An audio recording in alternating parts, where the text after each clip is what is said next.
We are Onyx Imaging.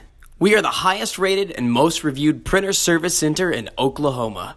Hi, my name is John with Onyx Imaging. Today we're going to take a look at this HP LaserJet Enterprise M506 printer, and we're going to talk about common causes of paper jams. More specifically, we're going to talk about common causes of paper jams because of issues inside of your paper tray. So the first thing I want to do is go ahead and remove this paper tray so we can get a better look at it. I'm also going to remove the paper out of the paper tray so we can get a better look at the bottom of the paper tray.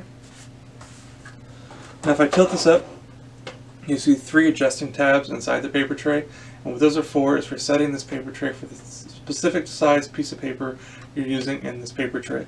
So in our case we're using a standard 8.5 by 11 or letter paper. So if you look at the bottom of the tray, you'll see different markings for different size pieces of paper. So it's very important that you have all these set on the correct indication for the size piece of paper you're using.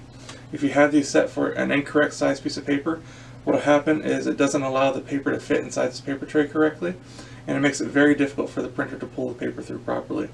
Also, it can cause some confusion inside the printer where the printer is looking for a different size piece of paper, and so even if it does pull paper, it can still give you a paper jam issue because the printer doesn't understand why it's a different size piece of paper. So, very, very important. Make sure that all these little indications or all these little adjusting tabs are set on the correct indication for the size piece of paper you're using.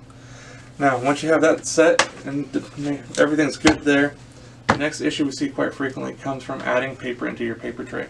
Now, something that happens quite frequently is whenever you go to add paper, most people take a stack and they kind of set it about halfway down and slide it all the way to the back of the tray. And what will happen is sometimes you get some paper that curls up right at the end and it kind of pinches and wedges the top sheets of paper that you just added. And what will happen is that pinches the paper inside this paper tray and kind of squeezes it in there, causing it to be way too tight and making it very difficult for the printer to pull paper properly. So if that happens, just take a second, remove any of the curled up paper. Anytime you add paper to the tray, just give it a quick visual inspection and make sure it's a nice clean stack on all four sides. If you see any paper curled up anywhere, just take a second and remove it. It'll go a long, long way as far as reducing the amount of paper jams you're getting. Now the last thing we see as far as a common issue for paper jams that's coming from your paper tray is overfilling your paper tray. If you look at the sides, all three of those adjusting tabs that we talked about earlier, there's a little piece of plastic that pokes in towards the paper tray, and that's your maximum fill line.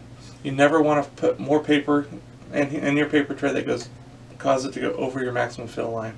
If you do, it's going to cause the paper to be way too tight up against the paper pickup assembly inside the printer, and that's going to give you a lot of paper jams. So if you've ever noticed that after you added paper, you start getting a lot of paper jams, and it progressively gets a little bit better and a little bit better and a little bit better until it kind of goes away, that's a good sign that you're overfilling your paper tray. And not only is it frustrating, it's not good for the printer either because it's putting a lot of stress on the paper pickup assembly.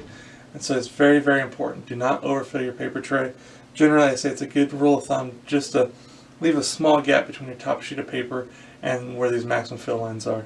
Again, that'll go a very long way as far as reducing the amount of paper jams you're getting.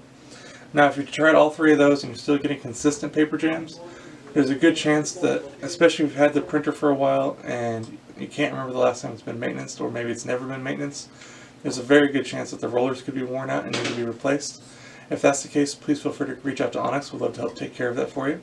Also, if you have any other questions or concerns, please feel free to reach out to Onyx. We'd love to help answer those for you. Or if there's any way we can help supply with any of your printer or office supply needs, we'd love to help supply those for you. We hope you have a great day and you're back up and printing. Thank you. Thank you for watching. If you're interested in how you can receive free labor on all of your service calls, as well as how to qualify for free printer upgrades, contact us today. We are here for all of your printer and office supply needs.